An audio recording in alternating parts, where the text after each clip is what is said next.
अरे भाग्यवान, मेरे जूते कहाँ रखे हैं? मुझे बाहर जाने में देर हो रही है। तभी मालती कमरे में आती है। ये रहे आपकी जूते। मैं इन्हें साफ करने के लिए ले गई थी। अरे वाह, तुम कितनी समझदार हो। मेरे बिना कुछ कहे ही सारे काम कर देती हो। तभी मालती झिझकते हुए रमेश से कहती है, सुनिए जी, आपसे एक बात कहूँ, बुरा तो नहीं मानेंगे ना? अरे नहीं नहीं, बेफिक्र होकर कहो। शादी से पहले मैं अपने मायके में नौकरी करती थी। मैं चाहती हूँ कि अब मैं फिर से नौकरी करना शुरू कर दूँ। वैसे भी सारा दिन घर में बोर हो जाती हूँ। देखो मालती, तुम्हारे नौकरी करने से मुझे कोई एतराज नहीं है, लेकिन तुम्हें एक बात बता दूं, हमारे खानदान में आज तक कभी किसी औरत ने नौकरी नहीं की। फिर भी एक बार तुम माँ से पूछ कर देखो, अगर वो तुम्हें नौकरी करने की इजाजत दे देती है तो अच्छी बात है। रमेश वहाँ से चला जाता है। फिर उसी शाम मालती अपनी सास के पैर दबा रही होती है। तभी उसकी सास मालती से कहती है, अरे क्या बात है बहू, आज तो ठीक तरह से मेरे पैर नहीं दबा रही। किसी ख्याल में खोई पड़ी है क्या? मैं भी तो जानूं आखिर बात क्या है। दरअसल वो माँ जी। अरे हाँ हाँ बोलो, इतना सोच क्यों रही हो? माँ जी, अगर आप बुरा न माने तो मैं नौकरी करना चाहती हूँ। घर के काम करने के बाद मेरे पास काफी वक्त बच जाता है।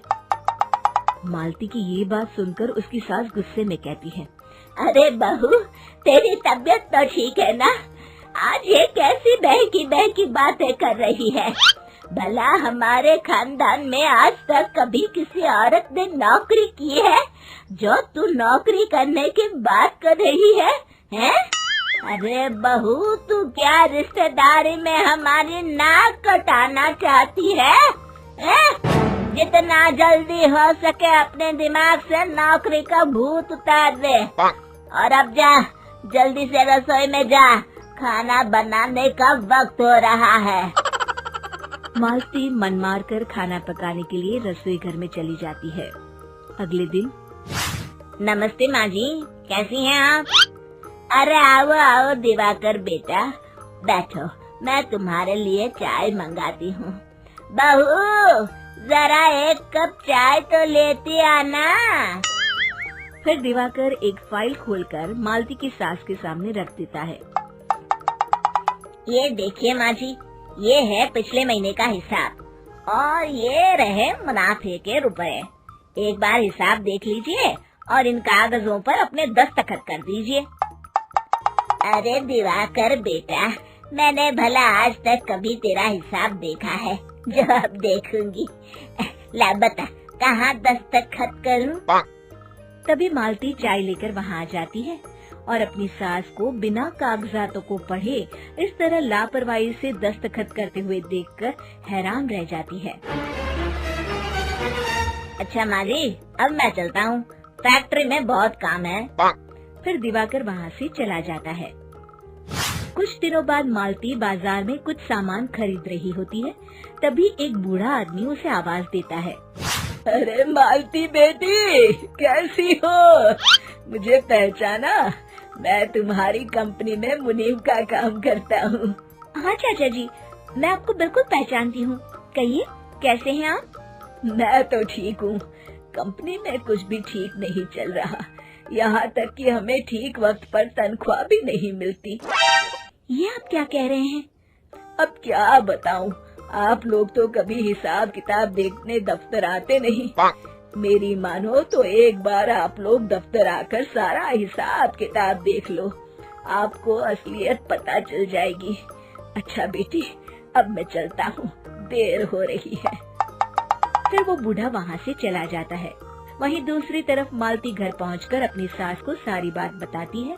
तभी वहाँ रमेश भी आ जाता है, लेकिन मालती की सास मालती की किसी भी बात पर विश्वास नहीं करती। तभी रमेश कहता है, अरे माँ, बिना आग के कभी धुआं नहीं उठता। जब मालती इतना कह रही है तो हमें एक बार दफ्तर चलकर देख लेना चाहिए। वैसे भी हम लोग काफी दिन से अपने दफ्तर नहीं गए हैं। इस तरह किसी एक आदमी के भरोसे काम छोड़ना मुझे भी ठीक नहीं लगता। अगले दिन वे सभी अपने दफ्तर पहुंचते हैं और सीधे दिवाकर के कैबिन में जाते हैं। अचानक सबको एक साथ देखकर दिवाकर चौंक जाता है। अरे माँ जी, आप सब लोग अचानक यहाँ कैसे आ गए? अगर कुछ काम था तो मुझे एक फोन कर दिया होता, मैं आपके घर आ जाता। तभी मालती की सास कहती है, अरे दिवाकर बेटा, आज मैं हिसाब देखने दफ्तर आई हूँ, जरा मुझे पिछले 6 महीनों का हिसाब दिखाना तो बेटा। दिवाकर घबराते हुए हिसाब की फाइल मालती की सास को देता है। मालती की सास फाइल लेकर मालती को देती है और कहती है, ले बहू, देख ले हिसाब। मालती फाइल को बड़े गौर से देखती है और अगले ही पल उसे सारी गड़बड़ी समझ में आ जाती है। वो अपनी सास से कहती है, माँ जी, मुनीम चाचा बिल्कुल सही कह रहे थे। हमारी कंपनी में पिछले 6 महीनों में जितना मुनाफा हुआ है, हमें उसका आधा पैसा भी नहीं मिला। यूँ समझ लीजिए कि 1 रुपये में सिर्फ चवन्नी ही हमारे हाथों में आई है। मालती की बातें सुनकर मालती की सास गुस्से से दिवाकर को पूछती है, क्यों दिवाकर, मेरी बहू जो कह रही है वो सच है?